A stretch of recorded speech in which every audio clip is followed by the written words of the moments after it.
Bismillahirrahmanirrahim. Selamat sore, salam sejahtera buat rekan-rekan mahasiswa Universitas Pamulang.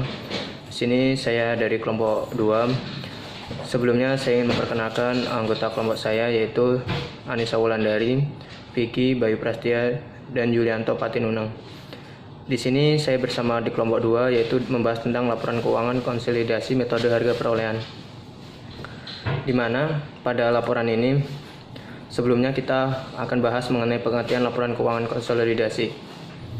Laporan keuangan konsolidasi adalah laporan yang menyajikan posisi keuangan dari hasil operasional untuk induk perusahaan dan beberapa anak perusahaan. Seakan-akan institusi-institusi tersebut merupakan satu perusahaan. Untuk poin kedua yaitu mengenai tujuan dan manfaat laporan keuangan konsolidasi. Kita mulai dari tujuan.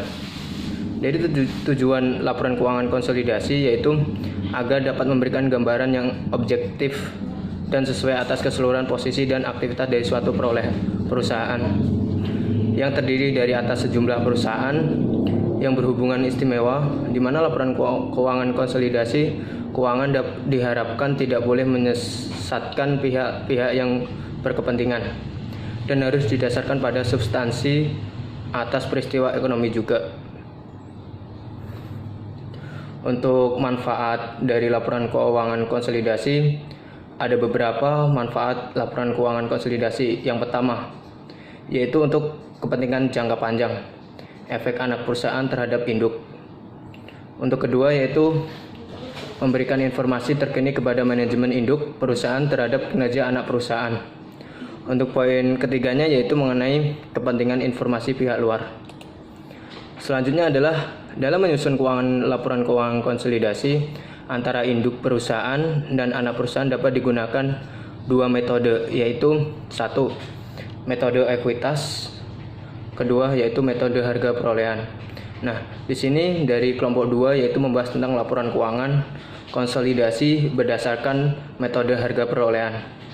Untuk poin selanjutnya yaitu akan dibahas rekan saya. Silakan. Pengertian metode harga perolehan Coates Method adalah metode pencatatan investasi yang pada awal perolehan investasi, investor mencatat investasi sebesar biayanya. Dividen maupun distribusi laba dicatat sebagai penghasilan. Namun apabila dividen yang diterima melebihi bagian investor atas laba investasi dipandang sebagai pemulihan investasi dan dicatat sebagai pengurangan investasi. Apabila Coates Method yang dipakai untuk mencatat investasi saham anak perusahaan, maka hanya dividen atas saham tersebut yang telah dibagikan oleh anak perusahaan yang diakui sebagai pendapatan oleh induk perusahaan. Sebaliknya, laba atau rugi atas pemilikan modal hanya timbul apabila sebagian atau seluruh jumlah saham yang dimiliki tersebut dijual. Beberapa hal yang harus diperhatikan pada Coates Method. 1. Perkiraan investasi saham pada anak perusahaan tidak mengalami perubahan jumlahnya. Perubahan modal anak perusahaan akibat adanya laba, rugi, atau pembagian dividen tidak mempengaruhi perkiraan investasi saham pada anak perusahaan, atau induk perusahaan tidak menyesuaikan perkiraan investasinya. 2. Laba atau rugi dan anak perusahaan baru diakui induk perusahaan sebesar persentase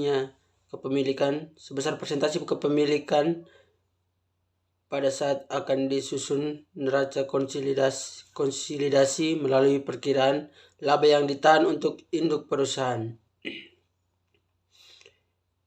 3.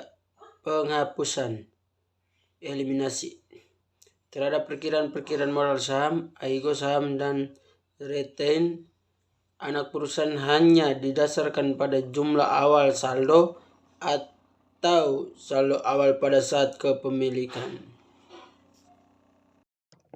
Ya, selanjutnya beberapa hal yang harus diperhatikan pada cost method.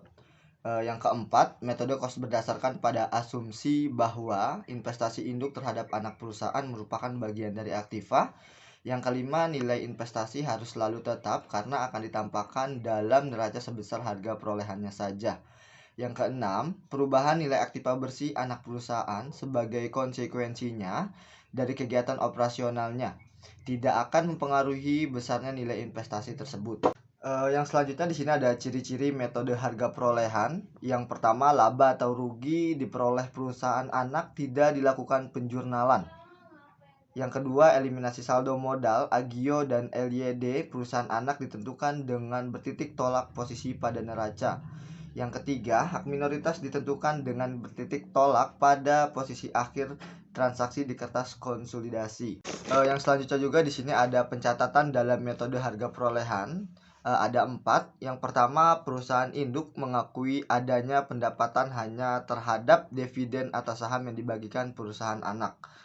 Yang kedua, laba atau rugi timbul juga sebagian atau seluruh yang dimiliki akan dijual. Yang ketiga, rekening investasi saham jumlahnya tetap. Yang terakhir, adanya kenaikan atau penurunan LYD induk. Assalamualaikum warahmatullahi wabarakatuh. Perkenalkan, nama saya Anissa Wulandari. Di sini saya akan menjelaskan pencatatan dengan metode harga perolehan. Pencatatan pada saat pembelian investasi, jurnalnya adalah investasi saham PT Anak di debit dan kas di kredit. Pencatatan jurnal ini sama dengan metode equity. Yang selanjutnya adalah laba atau rugi anak perusahaan. Ini tidak di jurnal atau tidak dicatat oleh perusahaan induk. Yang selanjutnya adalah dividen kas anak perusahaan. Jurnalnya piutang dividen atau kas pada pendapatan dividen. Untuk perhitungannya itu sebesar persentase pemilikan dikali dividen kas anak perusahaan. Yang terakhir, apabila dividen tersebut berasal dari laba ditahan sebelum pemilikan, maka akan dicatat sebagai pengurang terhadap harga perolehan investasi. Jurnalnya adalah kas pada investasi saham PT Anak. Selanjutnya kita masuk ke contoh kasus. Pada awal tahun 2008, PT ABC membeli 80% saham PT XYZ seharga 375.000. Pada saat itu, modal PT XYZ adalah modal saham 300.000, laba ditahan 150.000, jumlah modal 450.000. Selama tahun 2008, PT XYZ memperoleh laba bersih dan memberi dividen kas, laba bersih usaha senilai 175.000 dan pembagian dividen 100.000. Jurnal untuk awal tahun 2008 yaitu investasi saham PT ABC pada kas masing-masing 375.000. Dan jurnal pada tahun 2008 ketika memperoleh laba tidak ada pencatatan, investasi saham PT ABC pada laba rugi PT ABC masing-masing 140.000. Itu didapat dari 175.000 dikali 80% yang hasilnya 140.000. Untuk jurnal pembagian dividen, yaitu kas pada pendapatan dividen masing-masing 80.000, yaitu dari 100.000 dikali 80%, yaitu 80.000. Selanjutnya cara untuk mengeliminasi. Modal saham senilai 1 juta dengan LYD atau jumlah kumulatif dari laba sebelumnya yaitu 200 dengan total 1.200.000. Harga perolehan untuk 80% saham PT ABC senilai 1 juta dikurangi nilai buku, 80% dikali saham PT ABC senilai 1.200.000 yaitu 960 dengan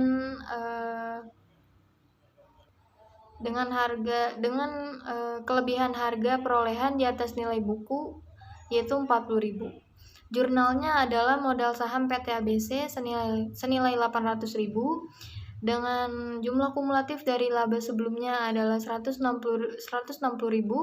dengan kelebihan harga perolehan di atas nilai buku yaitu 40.000 pada investasi saham PT ABC senilai 1 juta.